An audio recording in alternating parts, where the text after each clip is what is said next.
Wayanad ടൗൺഷിപ്പിൽ CPM ജില്ലാ സെക്രട്ടറിയോട് മമ്മൂട്ടി അതൃപ്തി പ്രകടിപ്പിച്ച സംഭവം സൈബർ ഇടങ്ങളിൽ വലിയ ചർച്ചയാണ്. മമ്മൂട്ടിക്കെതിരെ രൂക്ഷമായ സൈബർ ആക്രമണമാണ് ഇടത് സൈബർ ഹാൻഡിലുകൾ നടത്തുന്നത്. എന്നെ മനഃപൂർവ്വം കരിവാരിത്തേക്കാൻ കുറച്ച് ആൾക്കാർ ഇറങ്ങിയിരിക്കുകയാണ്.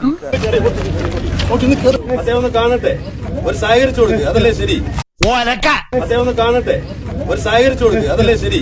ദാസാ, ഈ ചെക്കന്റെ സംസാരം എനിക്ക് തീരെ പിടിക്കില്ല കേട്ടോ.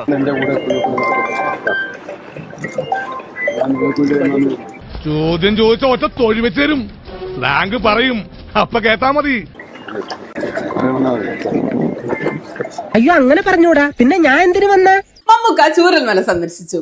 അപ്പൊ CPIM-ന്റെ വയനാട് ജില്ലാ സെക്രട്ടറി റഫീഖ് അദ്ദേഹത്തിന്റെ പിന്നാലെ തന്നെ നടക്കുന്നുണ്ടായിരുന്നു. സത്യത്തിലെ കാര്യങ്ങൾ മമ്മൂക്കയ്ക്ക് വിശദീകരിച്ചു കൊടുക്കുന്നുണ്ടായിരുന്നു. ഇങ്ങനെയൊക്കെ സംഭവിക്കുന്നു ഞാൻ വിചാരിച്ചു. മുന്നും പിന്നും നോക്കാതെ ചാടി പുറപ്പെട്ട ഇങ്ങനെ ഇരിക്കും.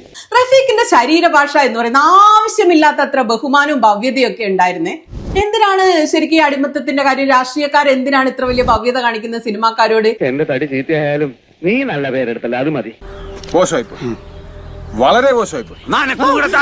ജില്ലാ സെക്രട്ടറി റഫീഖ് അവിടെ ഒരുപാട് കാര്യങ്ങൾ ചെയ്തിട്ടുള്ള ഒരാളാണ്. റഫീഖിന് അവിടെ ജനങ്ങൾക്ക് വേണ്ടി ഒരുപാട് കാര്യങ്ങൾ ചെയ്തിട്ടൊക്കെ ഉള്ളതായിരിക്കാം. പക്ഷേ തന്റെ സന്ദർശനത്തെ പാറ്റേണൈസ് ചെയ്യാൻ ശ്രമിക്കുന്ന സമയത്താണ് പറഞ്ഞത്, നിങ്ങൾക്ക് വേണ്ടി വന്നതാണെന്ന് തെറ്റിദ്ധരിക്കും, നിങ്ങൾ എപ്പോഴും എന്റെ കൂടെ ഇങ്ങനെ നടക്കണമെന്നില്ല എന്ന്. മറ്റൊരാളുടെ സഹായമില്ലാതെ മമ്മൂട്ടിക്ക് അവിടെ നടന്നു കാണാൻ കഴിയുന്നത് മാത്രമേ ഉള്ളൂ. ഇത്രയും ഞാൻ ചെയ്തുകൊണ്ടിരിക്കുന്നു, ഞാൻ പൊട്ടനാ പോയേ.